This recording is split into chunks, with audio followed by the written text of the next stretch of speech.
Hello everyone, আসসালামু আলাইকুম। কেমন আছেন সবাই? আলহামদুলিল্লাহ, আমিও ভালো আছি।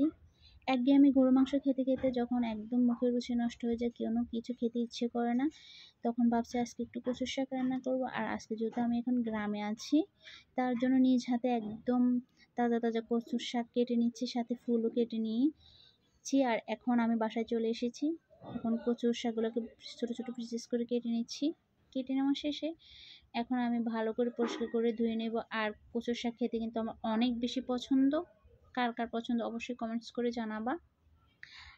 আর গ্রামীণ পরিবেশে নিজ হাতে কচুর শাক তুলে রান্না করার মজাটাই হচ্ছে অন্যরকম। এখন আমি কচুর শাক ধোয়া শেষ। এখন একটি পাতিলে কচুর শাকগুলো ভালো করে সিদ্ধ করে নেব।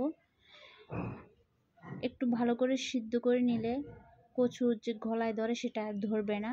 এখন আমি কিছুক্ষণ পর নেড়ে ছেড়ে ভালো করে সিদ্ধ করে নিচ্ছি। আমার কচুর শাক সিদ্ধ হয়ে গিয়েছে। এখন আমি একটি প্যানে দিয়ে দিচ্ছি তেল। তেল দেওয়া শেষে এখন আমি দিয়ে দিব পেঁয়াজ কুচি, রসুন কুচি, শুকনো মরিচ, তারপর দিয়ে দিব শুটকি। আজকে যেহেতু আমি কচুটা শুটকি দিয়ে রান্না করব, তার জন্য এখানে নিয়েছি চাপা শুটকি। আর দিয়ে দিচ্ছি 1 চা চামচ রসুন বাটা। দিয়ে ভালো করে শুটকির সাথে কষিয়ে নিচ্ছি। কষিয়ে নেওয়া শেষে এখন আমি দিয়ে দিব 1/2 চা চামচ হলুদ গুঁড়া এবং 1/2 চা চামচ মরিচ গুঁড়া আর স্বাদ মতো লবণ দিয়ে আমি মশলাটা আরও ভালো করে এখন কষিয়ে নেব। এখন সামান্য পরিমাণে পানি দিয়ে আরও কিছুক্ষণ কষিয়ে নিচ্ছি।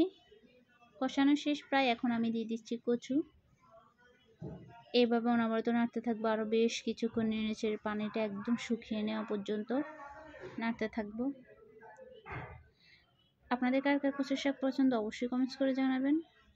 আমাদের কচুর শাক একদম রেডি। এখন আমি একটা বাটিতে তুলে নিচ্ছি। এতক্ষণ সাথে থাকার জন্য সবাইকে অনেক ধন্যবাদ। Thanks for watching. আল্লাহ হাফেজ।